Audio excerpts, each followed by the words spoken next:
Hello guys, welcome to our YouTube channel foot crick extras. आज हम लोग बात करने वाले हैं अर्जेंटीना के जो फुटबॉल स्क्वाड जो कोपा अमेरिका में रिप्रेजेंट करने वाला है उसके बारे में। तो वो लोग फेवरेट है कोपा अमेरिका के लिए ऑफ कोर्स, क्योंकि उसके टीम में द गोट मेसी है।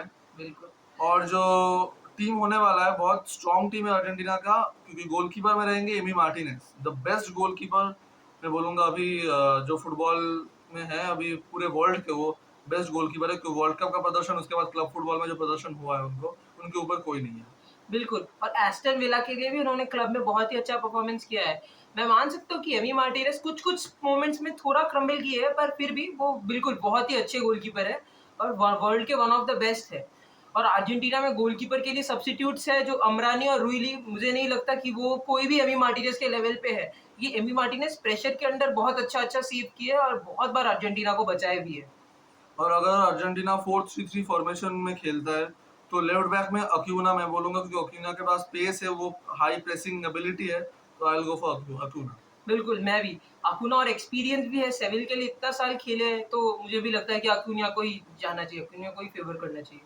और एक साइड बैक राइट बैक मेरे को लगता है मोलिना और या फिर मॉन्टियल में एक बैटर हो सकता है। I will go with Montiel. मुझे भी मॉन्टियल ही सही लगता है क्योंकि मोलिना का जो है उनका पेस थोड़ा कम है मॉन्टियल से। और जब हम लोग फास्ट टीम जैसे ब्राज़ील के अगेंस्ट खेलेंगे जिनके पास विनीशियस होंगे, तो उनके अगेंस्ट हम लोग का पेस बहुत मैटर करता है। तो I think Montiel is a Montiel good को चॉइस। लेना पड़ेगा। और सेंटर बैक में तो Romero, without any doubt Romero को लेना चाहिए। वो जो ब्लॉकिंग है उनके पास, बहुत अच्छा मैन मार्किंग करते हैं वो। और उसके साथ लिजांड्रो या ओटामेंडी में वो जो डिसीजन मेकिंग करना पड़ेगा। लिजांड्रो ज्यादा फास्ट है, लेकिन ओटामेंडी के पास ज्यादा एक्सपीरियंस है, तो आई विल गो विथ ओटामेंडी। हाँ, ये बिल्कुल सही बात है, पर लिज़ांड्रो को भी हम लोग नहीं भूल सकते, लिज़ांड्रो भी हाँ, बहुत अच्छे डिफेंडर है। तो अब और भी चॉइसेस है जैसे मार्टिनेज क्वार्टा है, जर्मन पेज़ेला है, पर उन लोग को हम लोग अगर ना ही देखें तो बेहतर है क्योंकि जर्मन पेज़ेला का एज बहुत ही बड़ा फैक्टर है। ओटामेंडी भी एजेड है, पर ओटामेंडी प्रेशर सिचुएशंस में बहुत अच्छा खेलते हैं। तो ये ज़रूर एक बात है और वर्ल्ड कप फाइनल में भी ओटामेंडी ने अच्छा ही खेला था। ये हो गया डिफेंस लाइन। अभी अगर हम मिडफील्ड में आते हैं तो 3 सेंट्रल मिडफील्डर रहेंगे। मैकएलिस्टर और एंजो फर्नांडिस तो डेफिनेटली रहेंगे, क्योंकि उनके गोल स्कोरिंग एबिलिटी की वजह से।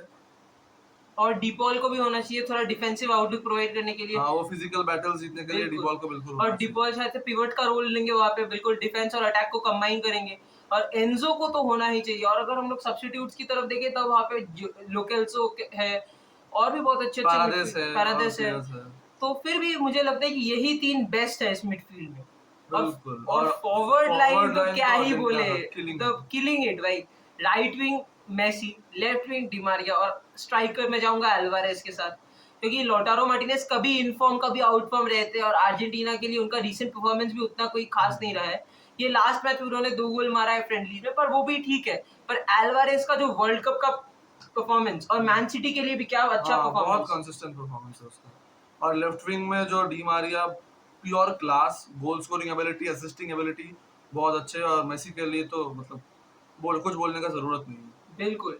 और इस टीम में वैसा कोई प्रॉब्लम नहीं है। अगर हम लोग प्रॉब्लम की बात करें सही में, तो मुझे बस फुल बैक्स अगर अकुनिया और मॉन्टियल से बेहतर होता तब शायद हाँ, से ठीक है, पर फुल बैक भी बहुत अच्छे खराब नहीं है। मैं बोल नहीं सकता कि गुड। ये टीम बहुत बुरा है या फिर ये, लेकिन कुछ-कुछ टीम्स है कोपा अमेरिका में जैसे ब्राज़ील भी, तो वो लोग इस टीम को ज़रूर टफ फाइट देंगे।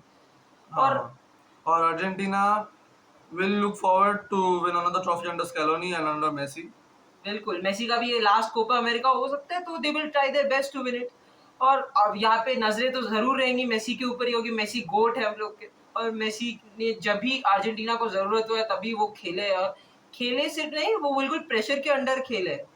और अगर हम लोग थोड़ा टैक्टिकल अप्रोच से देखें तो यहाँ पे हम लोग को अकुनिया को खिलाना तो ज़रूर चाहिए क्योंकि अकुनिया एक डिफेंसिव फुल बैक है और मॉन्टियल उस साइड से अटैक करेंगे। हाँ, और बिल्कुल। रोमेरो, ओटामेंडी तो बिल्कुल दोनों ही सेंट्रल पॉजिटिव सेंट्रल डिफेंडर्स हैं। हाँ, और वो ब्राज़ील का जो अटैक है उसके उसको रोकने के लिए I think this is the perfect defensive line. जो बिल्कुल। विनी जूनियर का पेस को बीट करने के रोकने के लिए डिफेंस में आई थिंक मॉन्टियल साइड बैक में, और उस तरफ अक्यूना, सेंटर बैक में Otamendi and रोमेरो is the perfect option for Argentina. बिल्कुल। और मिडफ़ील्ड में अगर हम लोग टैक्टिकल्स देखें तो हम लोग को मिडफ़ील्ड में रॉड्रिगो डी पॉल का तो रहना बहुत ही ज़रूरी है क्योंकि हाँ, वो एक फ़िज़िकल फिजिकल, प्लेयर है। बिल्कुल। अब मैं ये बोल सकता हूँ कि एन्ज़ो की जगह लोकेल्सो खेले भी फिर भी खेल सकता है, पर रॉड्रिगो डी पॉल को हटाया नहीं जा सकता क्योंकि अगर आप वो पैराडाइस से भी हटाओ, पैराडाइज का एक हैबिट है कि वो हर मैच में कार्ड कंसीड करते हैं, और अगर आप हर मैच में कार्ड कंसीड करते हो तो एक बड़े टूर्नामेंट जैसे कोपा अमेरिका या फिर वर्ल्ड कप में आपको मतलब ज़रूर आपके ऊपर इफेक्ट पड़ेगा। आप लोग मतलब अगर वो सस्पेंडेड रहेंगे एक भी मैच के लिए तो वो बहुत ही बुरा होगा अर्जेंटीना के लिए। तो मेरे हिसाब से रॉड्रिगो डी पॉल तो मस्ट है इस टीम में, बिल्कुल। और मैकलिस्टर का तो हटाने के लिए कोई हाँ। मिडफील्डर नहीं है। वो जो गोल स्कोरिंग एबिलिटी रखता है एक मिडफील्डर होने के बाद भी, I think that's unparallelable for Argentina. बिल्कुल। और उसके बाद फॉरवर्ड लाइन में अगर हम लोग देखें तो बैलर्डी जैसे यंग प्लेयर्स भी है, गर्नाचो है, गर्नाचो तो बहुत ही फास्ट है, गर्नाचो बहुत अच्छी भी प्लेयर है, मैं ये भी बोलता हूँ। पर गर्नाचो का जो प्रॉब्लम है वो है कि गर्नाचो डी मारिया की तरह पूरा ट्रैक बैक नहीं करता। गर्नाचो एक अटैकिंग ऑप्शन है, पर डी मारिया कभी-कभार मिडफील्ड में भी बॉल को कभी हेल्प कभार करता है। फुल साइड बैक का भी काम कर काम देता कर देता है, वो बॉल को मार्क करता है। और इसी तरह डी मारिया को रिप्लेस करने के लिए मुझे नहीं लगता कि बिल्कुल भी कि बिल्कुल, गर्नाचो गर्नाचो सही है। अगर डी मारिया को रिप्लेस करना ही है तो वो निको गोंजाल्वेस कर सकते हैं, ये वो भी एक फुल बैक की तरह कभी-कभी और वापस आ जाते हैं और कभी अटैक की विंगर के लिए आगे जाते हैं। हाँ, और अगर गर्नाचो उतरे भी तो आई थिंक सब्स्टिट्यूट्स में सेकंड हाफ में उतर सकते हैं बिल्कुल, गर्नाचो, और लाउटारो। इम्पैक्ट सब। हाँ। और लौटारो मार्टिनेज का तो मतलब अगर वो कंसिस्टेंटली खेले तो बहुत अच्छा है, क्योंकि इंटर मिलान के लिए उन्होंने बहुत अच्छा-अच्छा परफॉर्मेंस हाँ। दिया है। तो देखते हैं, पर मेसी को तो रिप्लेस कोई नहीं कर नहीं, सकता। वो तो रिप्लेस नहीं होंगे, और गोलकीपिंग भी Emi Martinez Emi no Martinez doubt. कोई रिप्लेस नहीं कर सकता। इस अर्जेंट टीम में जो मेजर मिसिंग है वो शायद से होंगे पौलो डिबाला, क्योंकि उनको स्क्वाड में नहीं लिया गया था कोपा अमेरिका के लिए।